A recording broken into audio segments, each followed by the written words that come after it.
চলে আসছে ক্লাস 6 এর মার্কস 1 এক নম্বরের প্রশ্ন। প্রথম প্রশ্ন, 7 ডেসিমিটার 5 মিলিমিটার সমান ড্যাশ মিলিমিটার। কত মিলিমিটার হতে পারে? 7 ডেসিমিটার 5 মিলিমিটার।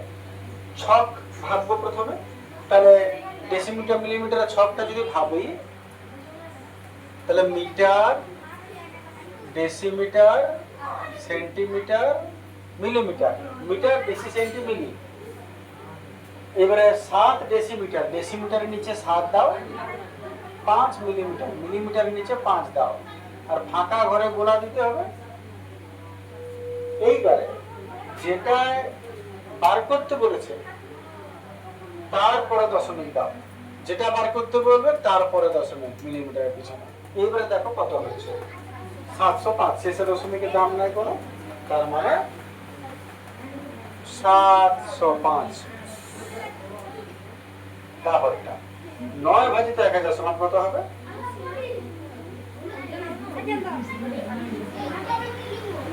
একের পিঠে জটা শূন্য, তোটা লাগে দশমিক। 3টা শূন্য আছে, 3টা লাগে দশমিক, একটা, দুটা, 3টা, আগে দশমিক। আর দশমিকের আগে ভয় খাবে, ফাঁকা রাখো না, একটা শূন্য দিয়ে দেওয়া রাখো।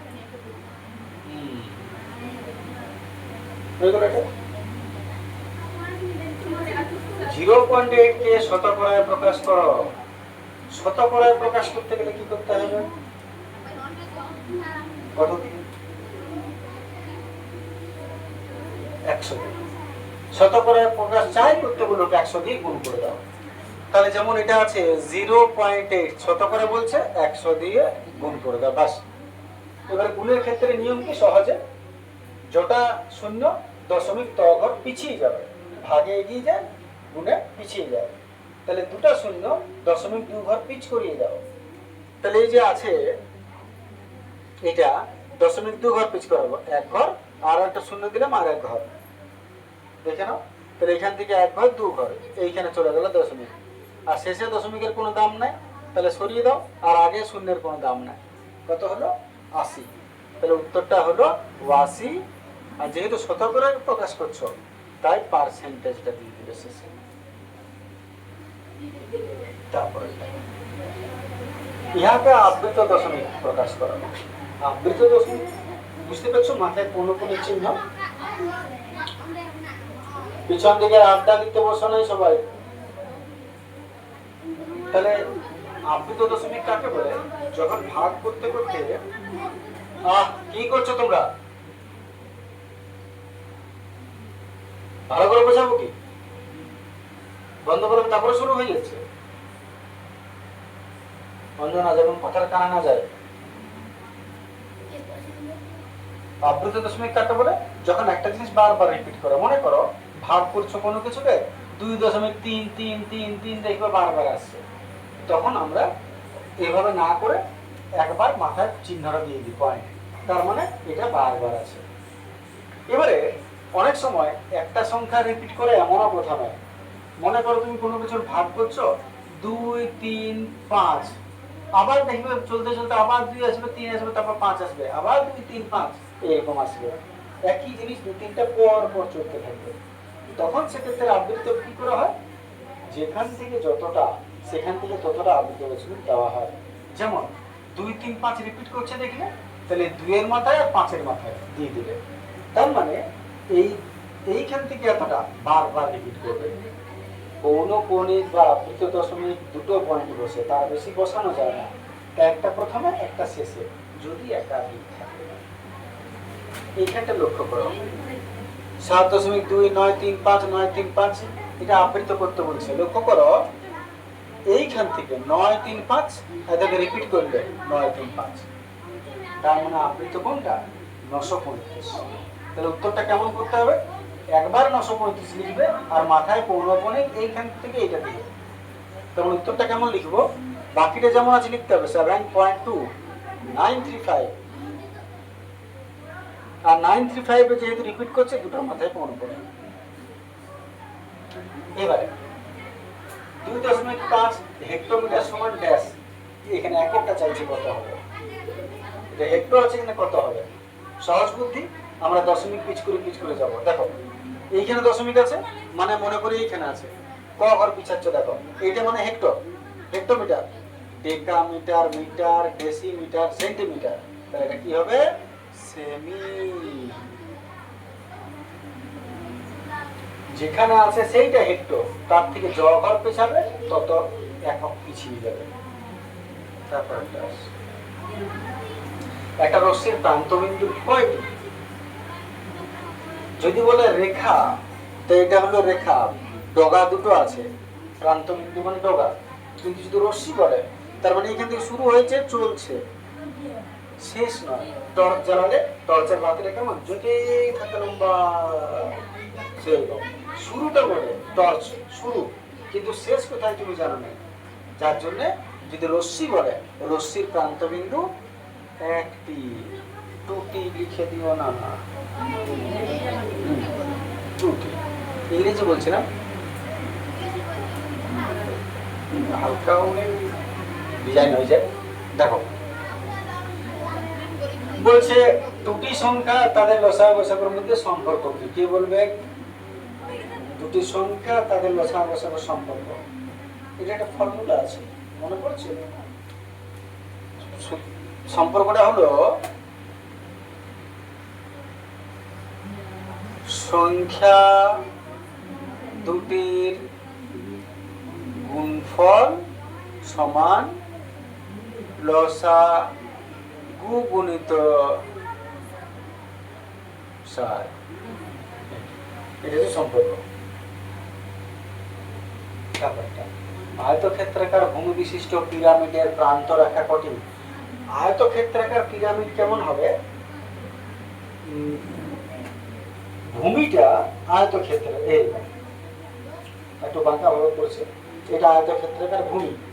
পিরামিড উঠবে সোজা, ডোগাটা সবার ডোগা সোজা, ডোগা সোজা, ডোগা সোজা, এটা হচ্ছে আয়তক্ষেত্রাকার পিরামিড ভূমি বিশিষ্ট। তাহলে প্রান্ত রেখা কটা? এগুলো প্রান্ত রেখা, একটা, দুটা, তিনটা, চারটা, আর উপর দিকে যাচ্ছে পাঁচটা, ছটা, সাতটা, আটটা, 18টা। বুঝতে পারলে কেমন হবে পিরামিড? এমনি চারকোনা হবে, আর এখান থেকে সোজা উঠে যাবে। তাহলে 18টি, উত্তর হচ্ছে 18টি। হ্যাঁ, বুঝতে পারবেন না পারবে যে বাংলা বলতে।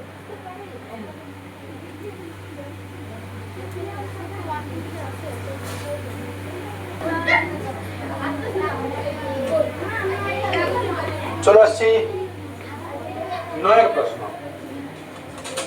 বলছে অর্থমূল্যের 100% বৃদ্ধির অর্থে অর্থমূল্য কত গুণ হয়েছে বোঝাও। ভাষাটা একটু বুঝতে হবে। অর্থমূল্যের 100% বৃদ্ধি মানে অর্থমূল্য কত গুণ হয়েছে। মনে করো একটা কলমের দাম 100 টাকা, যদি বলি 100% বেড়েছে, তার মানে 100 এর 100%, তার মানে 100 এর 100% উঠলে 100 হয়, কোয়াটা কোটি কত রইল? 100। তাহলে 100 টাকা একটা কলম যদি দাম 100% বাড়ে, তাহলে কত টাকা বাড়বে? 100 টাকা। তাহলে 100 টাকার কলম দাম বাড়লো কত? 100 টাকা, কত হলো? 200 টাকা। 100 টাকার কলম 100 টাকা যদি বাড়লো, কত হলো? 200 টাকা। ক গুণ বাড়লো? 2 গুণ। 100 টাকারটা যদি 200 টাকা হলো, গুণ যদি বলি ক করি, 2 গুণ, 102 গুণ 200। এটাই বলেছে কত গুণ বৃদ্ধি পাচ্ছে। উত্তরটা হবে, উত্তরটা হচ্ছে 2 গুণ, 2 গুণ বৃদ্ধি। ব্যাস এটুকু। এবার এটা 1.02323 মাথায় পৌনঃপুনিক চিহ্ন। নিয়মটা মনে করো, প্রথমে পুরোটা লিখবো, তার থেকে মাইনাস দিব কোনটা? 10, পৌনঃপুনিকের আগেরটা, বাই পৌনঃপুনিকের নিচে জোড়া সংখ্যা তোটা 9, আর তারপর দশমিকের পর কিন্তু পৌনঃপুনিকের আগে যদি কোনো সংখ্যা আছে তোটা 0।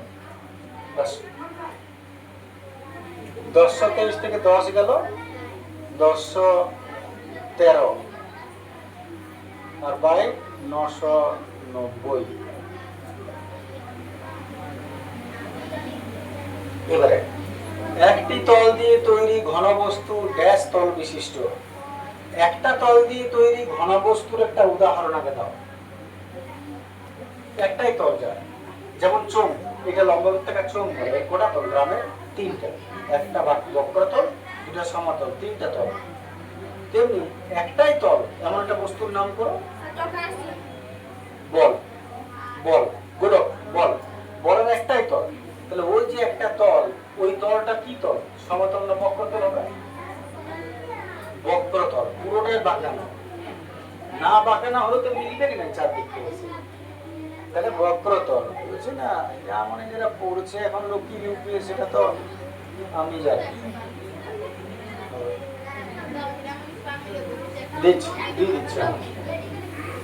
এবার দেখো, পি এর 2/3 এবং কিউ এর 3/5 বিয়োগফল এক্স এর অর্ধেক অপেক্ষা বড় নয়। কেমন করে লিখবো? এই ধরনের বই আছে, কিন্তু এত বড় নয়, ছোট ছোট ভাগ ছিল। পি এর 2/3 মানে পি এর 2/3 মানে 2/3, এবং কিউ এর 3/5, 3/5। কিউ পি এর 2/3 আর কিউ এর 3/5 বিয়োগফল, মাইনাস দিব মাঝখানে, বিয়োগফল এক্স এর অর্ধেক অপেক্ষা বড় নয়। এক্স এর অর্ধেক, এক্স এর অর্ধেক, অর্ধেক কেমন করে লিখতে হয়? নিচে 2 দিতে হয়, তাহলে অর্ধেক হয়ে গেল।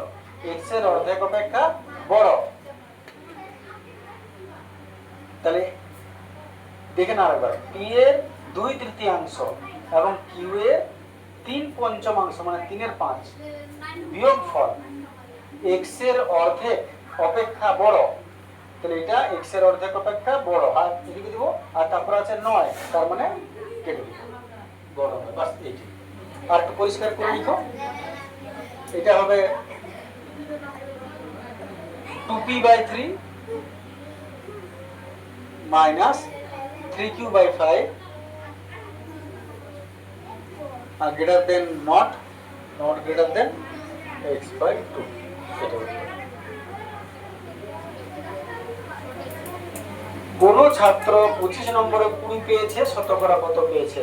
নিয়মটা কি ছিল?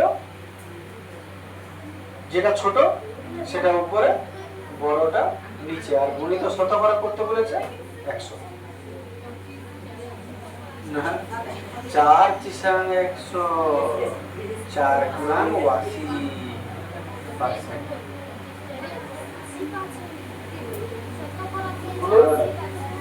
25 কেমন লাগছে শুনতে? 4 × কেমন লাগছে? এবার রোমান সংখ্যা বলা দেখি। 99 কত লিখবো? 100 থেকে 1 কমাবো। 100 কোথায় হয়? এল সিসি, 100 সি। আর 1 কমাবো, কমাবোটা কোন দিকে? আইসি। আর 79,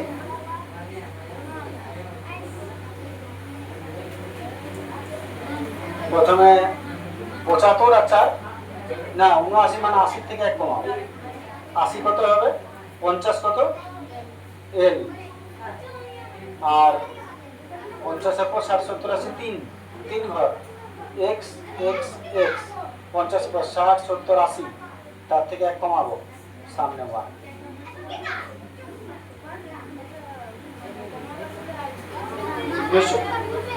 কমালে সামনে লিখতে হয়, বাড়ালে পিছন লিখতে হয়।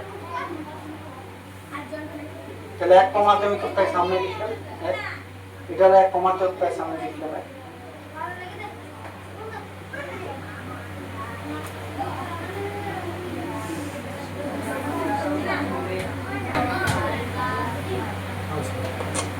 রোমান সংখ্যা 99টা ভুল হয়েছে। কেন? সি কে 1 দ্বারা বিয়োগ করা যায় না। আসলে সি কে 1 দ্বারা বিয়োগ করা যায় না। নিয়ম করে দেখবে লেখা আছে, একটু ভালো করে দেখে নিবে, মনে থাকে না সবসময় হবে। প্রথমত সি হলো 100, একটু দেখবে 100। 99 যখন 100 থেকে আগে 10 বাদ দেবো 90 হবে। এবারে বাদ দিয়ে মানে সামনে, যোগ করা মানে পিছনে, তাহলে 100 থেকে 10 বাদ দিলাম, কত হলো এটা 90। এবার 90 আর 9 যোগ করো, 9 কেমন লিখতে হয় ix, 9 যখন পড়বে তখন লিখবে ix লিখবে। তাহলে এই হলো 100, 100 থেকে 10 গেল 90, 90 আর পিছনে 9 যোগ হলো 99, এটা।